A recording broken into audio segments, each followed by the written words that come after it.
მოგესალმებით. ძალიან დიდი მადლობა, რომ გასწრებთ და სეზონური ვირუსების გავრცელებასთან დაკავშირებით გვაინტერესებს თქვენი ინფორმაცია. რა მდგომარეობა გვაქვს, გადავიარეთ თუ არა პიკური პერიოდი და ახლა ამჟამად გავრცელების ოჩერები როგორია და რა ტიპის ვირუსები ცირკულირებს? პირველ რიგში ალბათ ყველაზე საინტერესო კითხვა და მნიშვნელოვანი გადავიარეთ თუ არა პიკი. როცა ჩვენ საუბრობთ სეზონურ გავრცელებაზე, აქ ხედველობაში გვაქვს ნოემბრიდან მარტის ბოლომდე რესპირაციული ვირუსული ინფექციების ცირკულაციის მაღალი დონე, რაც გარკვეულწილად პროგნოზირებადია და ყოველთვის, როდესაც ამ სეზონურობას ვაფასებთ, აქცენტი გვაქვს პიკზე, როდის ველოდებით ყველაზე მაღალ მაჩვენებას. ის სტატისტიკა, რასაც გვადლობს დაავადებათა კონტროლის ეროვნული ცენტრი, დეკემბერ-იანვრის თვეზე უფრო მეტად მიგვითითებს და ამ პერიოდში არის ხოლმე უხშირესად ცირკულაციის მაღალი მაჩვენებელი. პირველ რიგში, რა თქმა უნდა, გრიპი და გრიპის მაგვარი დაავადებები გვაქვს. წლევანდელი წელი ცოტათი განსხვავებული იყო, ვინაიდან არა მკაფიო, მაგრამ მაინც პიკი მოვიდა კალენდარული წლის მე-7 კვირაზე. ანუ ეს არის თებერვლის მეორე ნახევარი.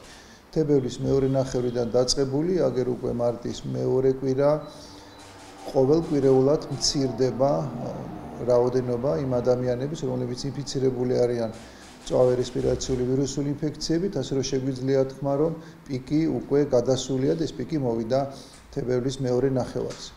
თუმცა ასევე მნიშვნელოვანია მეორე საკითხი იმ ვირუსებს შორის, რომელი არის ყველაზე მეტად გავრცელებული. ამ კითხვის უკან პირველ რიგში აქცენტი უნდა გავაკეთოთ, რჩება თუ არა გრიპი ყველაზე ხშირად იდენტიფიცირებულ ვირუსად და მიუხედავად მთლიანობაში ინფიცირების მაჩვენებლის შემცირებისა, გრიპი ჯერ კიდევ რჩება ყველაზე უფრო მეტად იდენტიფიცირებულ ვირუსად.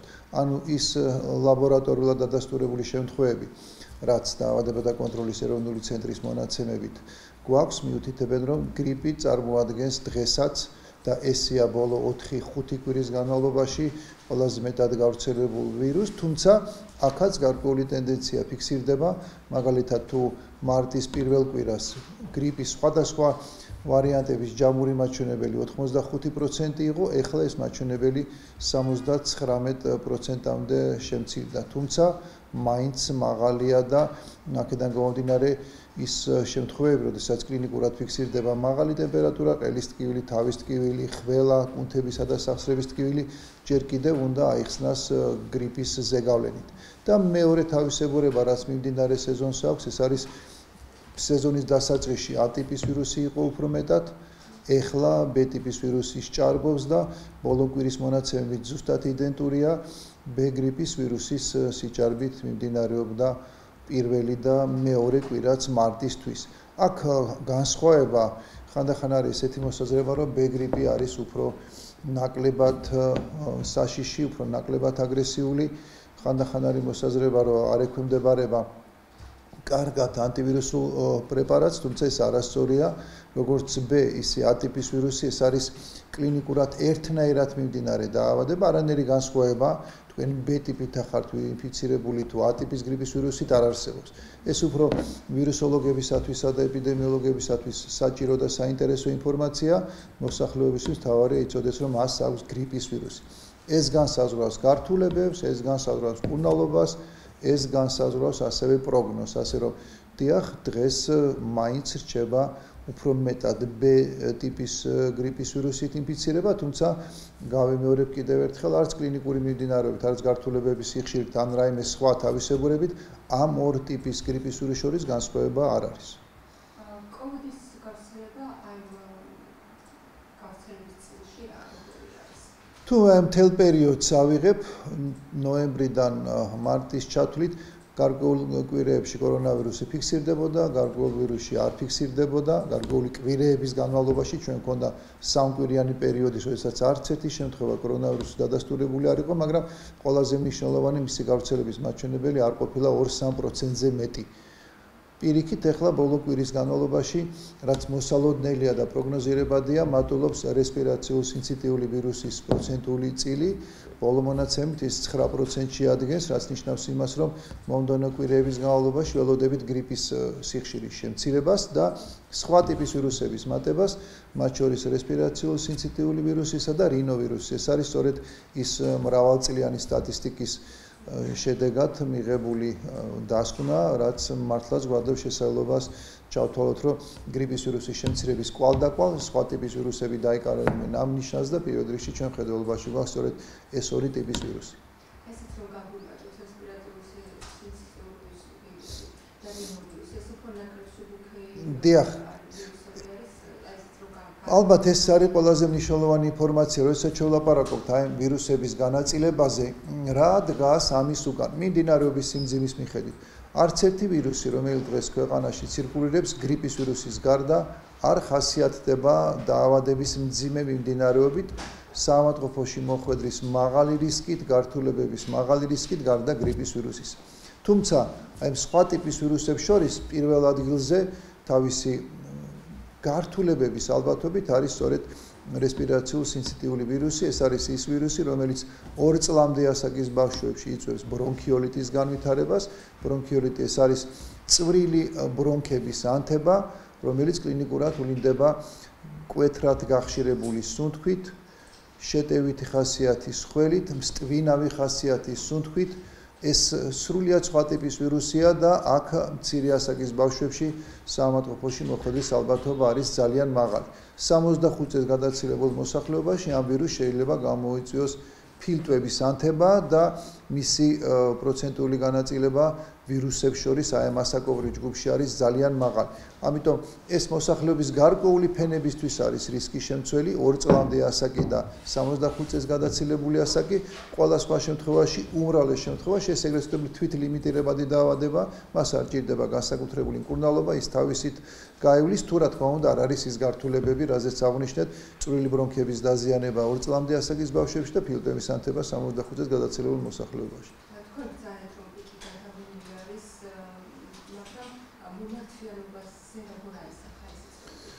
მომართვიანობის მაჩვენებელი, როდესაც ფასდება სეზონის განმავლობაში და მთელი წლის განმავლობაში, ჩვენ აქცენტი გვაქვს ორ ძირითად მიმართულებაზე. პირველადი ჯანდაცვა და სტაციონარი. ის სტატისტიკა, რომელსაც ასევე გვაძლევს დაავადებათა კონტროლის ეროვნული ცენტრი, მიუთითებს სწორედ აი ამ ორი განსხვავებული მიმართვიანობის მხრივ 100,000 მოსახლეზე როგორი არის მონაცემი. ჩვენ შეგვიძლია ვთქვათ, რომ იმის გათვალისწინებით, რომ გრიპის ვირუსი მაინც ჭარბია და უპირატესად ფიქსირდება მომართვიანობა სტაციონარებში, განსაკუთრებით პედიატრიულ სტაციონარებში კვლავ რჩება მაღალი. როდესაც ჩვენ უკვე გვექნება შესაძლებლობა ვისაუბროთ გრიპის შემთხვევების სტაბილურ შემცირებაზე, ამის პარალელურად სხვა ტიპის ვირუსები იქნება დომინანტური და იქ უკვე მომართვიანობა გაიზრდება პირველად ჯანდაცვის რგოლზე. ამიტომ ეხლა მიუხედავად იმისა, რომ პიკი მართლაც გადავლილია და ამის ციფრებით შემიძლია მოვიყვანოს 322 იყო შემთხვევა 100,000 ინფიცირებულზე მე-7 კვირას და ეხლა 200-ის ფარგლებშია, ეს იმას ნიშნავს, რომ მაინც სტაციონარების დატვირთვა, განსაკუთრებით პედიატრიული სტაციონარებში ნაიდან პაციენტების აბსოლუტური უმრავლესობა 5 წლამდე ასაკისა. აი ამ ასაკობრივ ჯგუფში მიმდინარეობს გრიპი უფრო მძიმედ და შესაბამისად ჯერჯერობით მიმართვიანობა სტაციონარებში რჩება მაღალი. კიდევ ერთ საკითხთან დაკავშირებით მინდა ვკითხოთ, ეს ვირუსებს არ ეხება, მაგრამ კლიმატური პირობებიდან გამომდინარე უფრო აქტუალური თემა არის.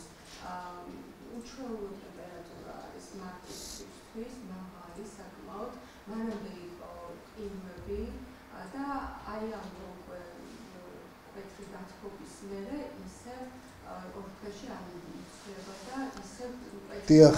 აღმოსავლური და ადამიანის ჯანმრთელობაზე როგორ აისახება განსაკუთრებით აი ვის შეიძლება შეუძლოს პრობლემები ასეთ მკვეთრმოცვილება ტემპერატურის და რას უნდა მიაქციონ და ვინ უნდა მიაქციოს ყურადღება ასეთ აქ ალბათ მართლაც გასათვალისწინებელია, რომ შეიძლება ესეთ დროის ხანმოკლე პერიოდში 3-4 კვირის განმავლობაში ჩვენ გქონდა კაფეოდ გამოხატული დაბალი ტემპერატურა, რაც შეიცვალა თითქმის ზაფხულისთვის დამახასიათებელი მაღალი ტემპერატურით და ის მოლოდინი, რაც არის 2 დღეში ტემპერატურა ისევ შემცირდება. ანუ ესეთი ვარდნა მაღალი და დაბალი ტემპერატურის მაჩვენებლებს შორის გარკვეულ გავლენას ახდენს ჯანმრთელობაზე ოღონდ. აქ არ არის ლაპარაკი, რომ პირდაპირ ზემოქმედება სითბო და სიცივე ესეთ პირდაპირ ზემოქმედებას ადამიანის ჯანმრთელობაზე არ ახდენს, მაგრამ ჩვენ როდესაც ვლაპარაკობთ რესპირაციულ ვირუსებზე, აქ ამას ძალიან დიდი მნიშვნელობა აქვს.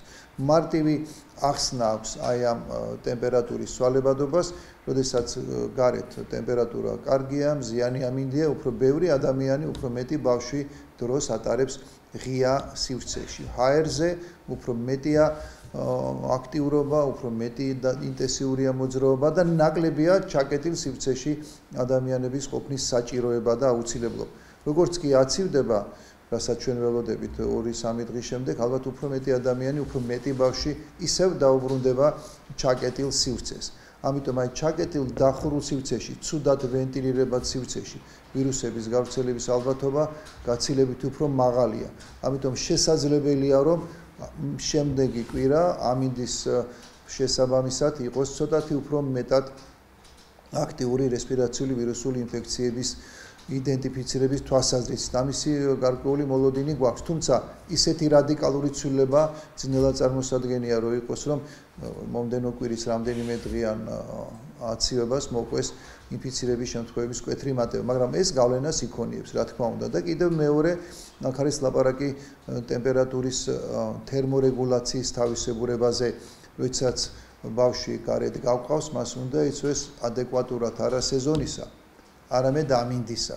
სამწუხაროდ საქართველოში ეს პრობლემა ნამდვილად გვაქვს და იმის გამო რომ მარტია, იმის გამო რომ გუშინ და გუშინ წინ იყო სიცივე, თუ დღეს და ხვალ კარგი ამინდია, მაინც მშობლები ცდილობენ რომ უფრო მეტად თბილად ჩააცვან ბავშვს.